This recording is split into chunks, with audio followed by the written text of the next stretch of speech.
Liam Tan believed $2 million could buy him the one thing no amount of power ever had: absolute purity, while Maria Santos believed marriage would save her family from poverty, never knowing their names would soon be tied to a secret so violent it would erase lives, destroy an empire, and turn a luxury mansion into the scene of a bloodbath no one could fully explain.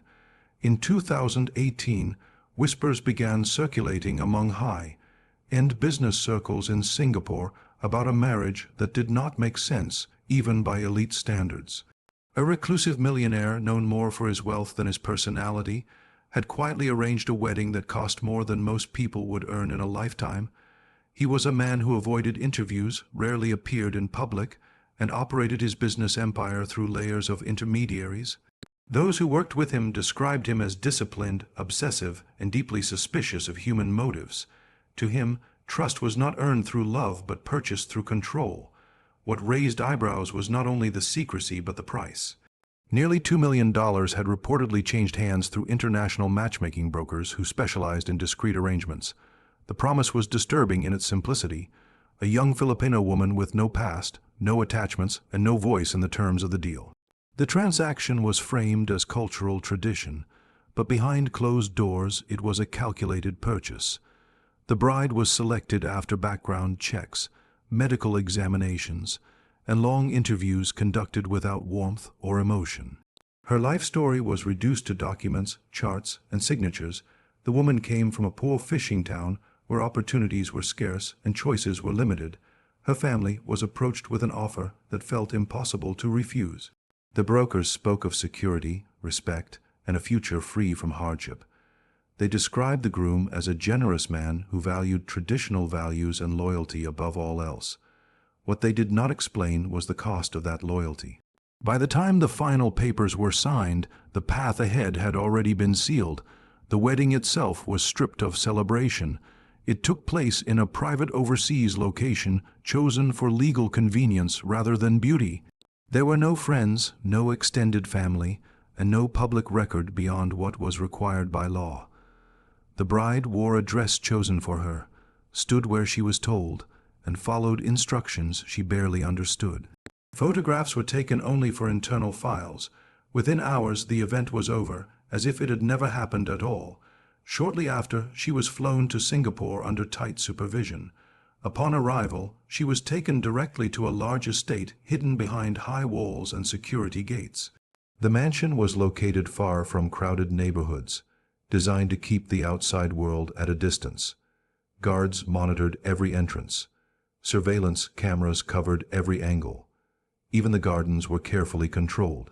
To the public, the millionaire remained the same shadowy figure, and his marriage went unnoticed by media and society. To the woman inside the mansion, the reality of her new life was beginning to settle in. The luxury surrounding her felt cold and staged, like a set built for a role she never asked to play. What had been presented as a dream escape was already revealing itself as something far darker, though at that moment she could not yet imagine how deep the darkness truly went. Life inside the mansion followed a rhythm that felt unnatural, as if time itself had been designed by someone else. Every morning began the same way, with lights turning on automatically and staff entering only at scheduled minutes. Meals were prepared according to strict dietary plans, measured and recorded. Nothing was spontaneous. Nothing was left to chance. The woman quickly understood that comfort was carefully calculated, not given freely. Luxury existed, but warmth did not. The rules were never explained in full. Instead, she learned them through observation and silent correction. Certain rooms were off limits. Certain hallways required permission. Windows could not be opened without approval. Even her movements within the house were subtly guided, with staff appearing at just the right moment to redirect her. Cameras were everywhere, hidden behind mirrors, embedded in corners, watching without blinking. At night, small indicator lights glowed faintly, reminding her that privacy was an illusion. Her husband rarely spent time with her directly, but his presence was constant. Schedules appeared on tablets placed in her room, detailing when she should wake, study, exercise, and rest. Tutors were brought in to teach language refinement, etiquette, and behavioral expectations. Lessons focused on obedience, patience, and silence. Any deviation from routine resulted in consequences that were never violent but deeply unsettling. Access to certain comforts would be removed, rooms would be locked, days would pass without human contact. Despite the isolation, the mansion was never quiet. Soft mechanical sounds echoed through the halls, and security staff rotated shifts with military precision. She noticed that some guards avoided eye contact, while others watched her too closely. No one answered personal questions. Names were rarely used. Everyone behaved as if they were part of a machine rather than a household. As weeks passed, she began to feel like an exhibit rather than a person. Expensive clothing filled her wardrobe, yet none of it felt like it belonged to her. Jewelry was placed on her for appearances within the house, then removed and catalogued. Even her reflection seemed unfamiliar, shaped by someone else's idea of perfection. The concept of being a wife felt hollow, reduced to performance rather than connection. Loneliness pressed in slowly, then all at once. With no access to the outside world, she lost track of current events, seasons, and time zones. Phone calls were forbidden. Internet access was filtered and limited to approved content. Letters to her family were screened and delayed. The distance between her old life and this one grew wider each day, until it felt unreal, like a memory from another person's past. It was during one of her rare moments of unsupervised movement that she noticed something unusual. While walking through a rarely used corridor, she sensed activity where there should have been none.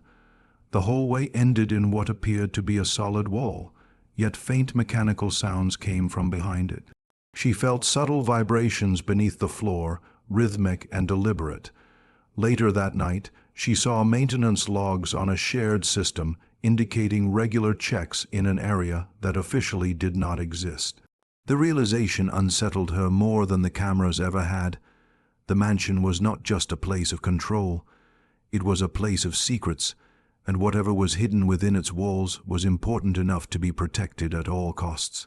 From that moment on, fear was replaced by something far more dangerous, curiosity. The opportunity came unexpectedly during a night when the household routines slipped slightly out of sync. A power fluctuation caused several systems to reset, and for a brief window, movement restrictions loosened. She had been waiting for a moment like this, quietly memorizing patterns, noting which cameras rotated and which remained fixed. With a stolen access card taken weeks earlier from an unattended tray, she returned to the strange corridor that had haunted her thoughts. What once looked like a solid wall revealed itself under closer inspection. A concealed panel slid open with a muted mechanical sound, exposing a narrow passage lit by cold white lights. The air inside felt different, heavier, carrying a faint chemical smell. As she moved deeper, the silence became oppressive, broken only by the hum of machines. The passage led to a room far larger than she expected, carefully designed and meticulously organized. Inside were rows of cabinets filled with folders, each labeled with dates, codes, and foreign names. Screens lined one wall, some frozen on images, others looping silent footage. As she opened the files, the truth unfolded piece by piece. Each folder documented a woman brought into the mansion under circumstances disturbingly similar to her own. Background checks, medical records, psychological assessments, and behavioral scores were laid out with clinical precision. The women were evaluated not as people, but as variables in a long, running experiment. The videos revealed controlled environments, observation rooms, and tests designed to push emotional and mental limits. The goal was not companionship or marriage, but domination. The millionaire believed absolute loyalty could only be achieved through total isolation and fear. The moment resistance appeared, the subject was marked as compromised. Final evaluations were cold and brief, followed by termination notes written with bureaucratic detachment. Her hands trembled as she scrolled through timelines that ended abruptly. No records of departure, no evidence of survival. The realization struck with brutal clarity. The mansion was not a home. It was a closed system built to consume lives without leaving traces. Each woman had been erased carefully, their existence reduced to data and archived footage. In the final cabinet, she found the most recent file. Her own name stared back at her from the cover. Inside were notes about her behavior, her emotional responses, and predictions about her breaking point. A projected date was circled in red, marked as the conclusion phase. The decision had already been made. Her future ended not in uncertainty, but in scheduling. The most chilling discovery came from a handwritten journal kept separate from the digital records. In it, the millionaire detailed his belief that betrayal was inevitable, especially from those who appeared most innocent. He saw himself as an arbiter of truth, exposing human weakness through extreme control. In his mind, destruction was not cruelty but proof of superiority. Standing in that room, fear gave way to clarity. There was no negotiation, no escape through compliance. Survival required disruption. The systems watching her, studying her, and preparing her erasure could be turned against themselves. She carefully returned everything to its place, sealing the hidden room exactly as she had found it. As she walked back through the mansion, every camera felt closer, every shadow sharper. But something had changed. The house no longer owned her fear. She now understood the game being played and the stakes involved. The secret meant to ensure her silence had done the opposite. It had given her purpose. The night she chose was not driven by emotion but by timing. A private gathering had been scheduled weeks in advance, one of the rare occasions when the mansion operated under relaxed protocols. Select guests arrived, trusted associates whose presence justified reduced internal surveillance and increased human error. Alcohol loosened discipline, music masked smaller sounds. Systems that usually ran automatically were partially overridden to allow staff flexibility. She moved through the mansion with calm precision. Every step had been rehearsed in her mind since the discovery. Access codes taken from unattended terminals, guard rotations memorized through weeks of observation, and emergency procedures studied during forced training sessions all became tools.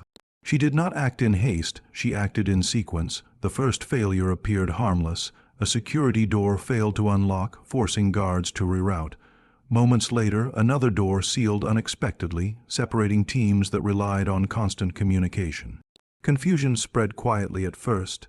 Radio channels overlapped. Instructions contradicted each other. The mansion's design, once a symbol of control, began to work against itself. Then the power shifted. Backup systems engaged too early, triggering alarms meant for scenarios that never occurred. Fire suppression systems activated in empty corridors while remaining inactive where heat actually rose. Smoke filled sections of the building, not enough to kill, but enough to blind and disorient. Panic replaced training. Guards moved fast, made mistakes, and crossed into restricted zones without clearance. Inside the mansion, chaos multiplied. Some tried to escape. Others attempted to restore order but lacked full system access. Locked rooms became traps. Emergency lights flickered unpredictably. In the confusion, violence erupted, driven by fear rather than intent. The controlled environment collapsed into something raw and unstable. She moved unseen through passages known only to her and the machines. Surveillance feeds looped old footage. Motion sensors failed to register her presence. The mansion, once built to erase her, now protected her movement. The man who believed himself untouchable remained isolated in his private wing, cut off from real-time updates by cascading system failures he had never imagined could occur simultaneously. By the time authorities were alerted, the situation had already passed the point of containment. Fires burned in multiple sections. Bodies lay scattered, victims of stampedes, locked exits, and internal confrontations. The millionaire was found dead in his secured study, the circumstances unclear but unmistakably final. His safeguards had isolated him completely, leaving no path for intervention. When emergency services entered the estate, they found no sign of her, no blood, no trace, no confirmed exit. Only corrupted footage and fragmented data remained. The systems that once recorded everything had devoured their own records. In the aftermath, the mansion stood silent, stripped of its purpose. What had been designed as a monument to power ended as evidence of hubris. The bloodshed was not random. nor was it personal. It was the inevitable result of a structure built on domination, collapsing under its own weight. And somewhere beyond the walls, beyond the reach of wealth and surveillance, the woman who had been reduced to a file had stepped out of the system entirely, leaving behind nothing but unanswered questions and a legacy of destruction no one could fully explain. The investigation that followed unfolded across multiple countries, exposing a network far larger than anyone first suspected. What began as a single crime scene quickly expanded into an international case involving trafficking, illegal surveillance, and financial crimes hidden behind layers of shell companies. Authorities worked quietly, aware that too much publicity could alert powerful individuals who had benefited from the operation for years. Files recovered from the mansion were incomplete, many deliberately wiped, but enough remained to reveal patterns that could not be ignored. Brokers who once operated openly vanished overnight. Some were arrested in unrelated raids, while others disappeared without explanation. Financial trails led to offshore accounts, luxury properties, and charitable foundations that had served as cover for darker transactions. Each discovery hinted at how easily wealth could be used to erase human lives without consequence. Official statements were carefully worded, avoiding direct accusations against influential figures whose names appeared only in coded references. The question that refused to fade was the fate of the bride. Forensic teams searched the ruins repeatedly, yet no remains could be conclusively linked to her. DNA samples were contaminated by fire and water damage. Identification records were missing or falsified. In the absence of proof, investigators labeled her deceased, closing the case on paper even as doubts lingered behind closed doors. Months later, unconfirmed reports began to surface. A woman resembling her was seen in rural parts of Southeast Asia, living quietly under a different name. She appeared thinner, older, and deeply cautious, but unmistakably alive. These sightings were never officially acknowledged. Each report faded as quickly as it emerged, buried beneath larger headlines and political distractions. Nonprofit organizations working with trafficking survivors noted a rise in anonymous donations around the same time. Funds arrived through channels designed to avoid attention, supporting safe houses and escape routes for vulnerable women. No source was ever identified, but the timing raised quiet suspicions among those who understood how rare such generosity was without recognition. The mansion itself became a symbol of unease. Legal battles delayed its sale, and no buyer stepped forward. Locals avoided the area, sharing stories of unexplained power outages and security lights activating on their own. Whether these incidents were technical failures or superstition did not matter. The place had become untouchable, marked by what happened within its walls. Years passed, and public interest faded as it often does. New scandals replaced old ones, yet for investigators who had seen the evidence, the case remained open in spirit, if not in law. It served as a reminder of how systems built to control can collapse violently, and how those deemed powerless can disappear in ways that deny closure.